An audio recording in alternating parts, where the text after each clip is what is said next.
Hey, the God of Zion have done it again. Oh, kwa makandi arrange. Ebuka Obi onye arrange. How many? How many can he arrange? Why can't unu zokwana ike? Zokwana n'ike hapụrụ na anyị our spiritual director hapụrụ na anyị aka ọ ganadị. Hey! My Zionite family, I welcome you once again to this wonderful platform. If today is your first time, you are welcome.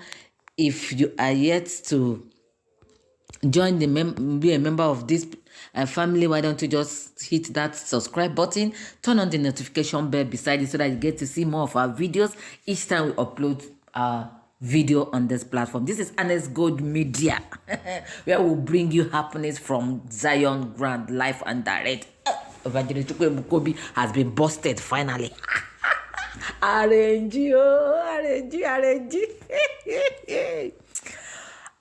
This is life testimony. I want you to sit down and watch, like this video, and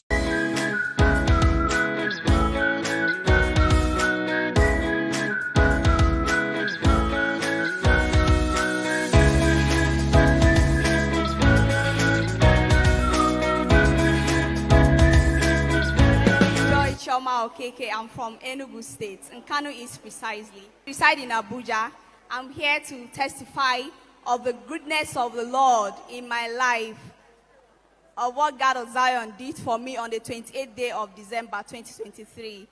I boarded a bus from Abuja to Enugu State. On my way to Enugu State, we got to Kogi State, Lokoja, and we were kidnapped. And they marched us to the bush because on the road, those people were wearing military uniform, so we thought they are military men.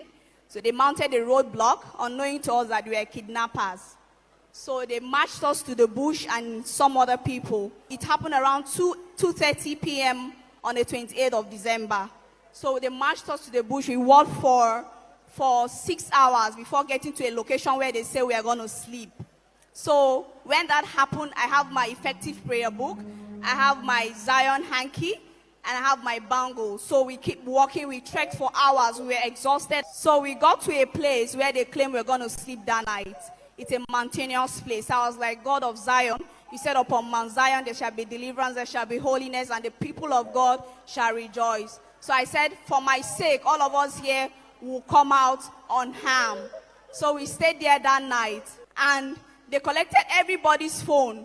And I didn't know how God of Zion did it, but they didn't collect my phone. They didn't know I still had a phone on me. So when we are leaving the roadside on the day of the kidnapping, a voice kept telling me that I should make sure I send a message to my younger brother. And I wrote his name as a manifesto in the bus. So, but unfortunately, the bus people didn't call my brother. So the voice that kept coming, that came 3 times, and I quickly removed my phone. The Holy Ghost distracted, the God of Zion distracted them. With their guns and everything, they were distracted. And I quickly sent a message to my brother. I told him I've been kidnapped. That was when I was able to switch off my phone. And thank God the message was delivered. So when I now came out, when my brother saw the message, he forwarded to my uncle that is a DSS. And they started tracking my phone with the help of the message. So this happened on the 28th. On the 29th, they moved us from the location that we are on the 29th morning to another new location. We walked for hours. We keep walking for hours. My people, because they're already communicating with my parents, because we were asking for 30 million. But how God of Zion did it, I don't know. They started searching the phone and I saw my phone. And they said, okay, they're going to waste me here. And I keep calling God of Zion. I was like, God, please don't forsake me. You did this. You did it for a lot of people in Zion Ground. I'll stand here and testify of your goodness. If you do this for me, I'll come to this Zion Ground and testify of your mercy. I keep praying. I keep saying the rosary. At a point, they saw an effective prayer book I was holding. They were like, take out this Bible. We don't want to see it anymore. If you see it anymore, we'll kill you. I said, it's fine. And I took off the effective prayer book. I kept it somewhere. And I continued with my rosary. I didn't stop. I keep calling on God of Zion up until 30th morning. On the 30th morning, thank God they didn't move us from that location. They took us on the 29th. We stayed there at about 3 p.m. in the afternoon. I did my Divine Mercy prayer. with my rosary. After praying the rosary, I called on God of Zion. I called on our Blessed Virgin Mary. I begged, I said, for my sake, let any other person, because we are like 22, all of us are 22 persons. I was like, nobody should be harmed for my sake. For the fact that I'm a Zionite, nobody should be harmed in this case. They were beating us, no food, no water. But I keep calling on God. I said, God of Zion, do not forsake me. And he came. So at about 3 o'clock, I didn't know, to my greatest surprise, after my prayer, my divine mercy, I said, let me just lie down a bit. I saw a trance, and I started hearing a gunshot. I've never heard such gunshot in my life. The gunshot was too much. We were even scared. We were thinking that it's another kidnappers that wanted to take the bush, unknowing to us, you're the Nigerian police. So they keep shooting and shooting. What is 1 hour, 30 minutes? Shooting was going. It was shooting. We are taking cover so that stray bullet will not even touch us. And the kidnappers were running with us to a far destination. But thank God the police didn't relent. And they keep shooting till they notice that the kidnappers have gone far from us. They now announce, this is the Nigerian police. Come out, we are here to rescue you. Then we now started coming out.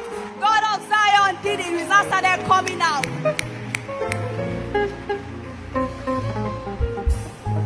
Zion, watch your screen. This is not Nigerian movie.